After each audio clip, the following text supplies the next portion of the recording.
Saludos a todos mis estudiantes de la Escuela Nacional Melissa Nieves de Tejada, de la Escuela de Música Ángel Briceño y de la Unidad Educativa Nacional Melissa Nieves de Tejada.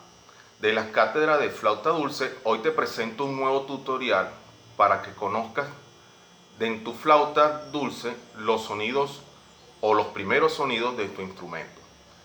Vamos a comenzar con la mano izquierda. Tomamos la flauta con la mano izquierda y el primer dedo o dedo cero lo vamos a colocar en el orificio posterior o detrás del instrumento. El dedo 1 lo vamos a colocar en el primer orificio y vamos a conocer el primer sonido que se realiza con esta posición de tu mano izquierda.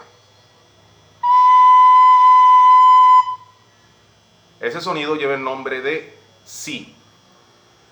Con el dedo número 2 de tu mano izquierda lo colocamos en el segundo orificio y obtendremos un nuevo sonido que suena así. Se llama la.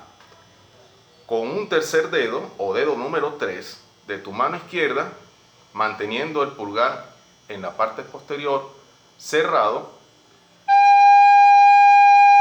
obtenemos el sonido de sol. Para la mano izquierda entonces tenemos tres sonidos: si, la y sol.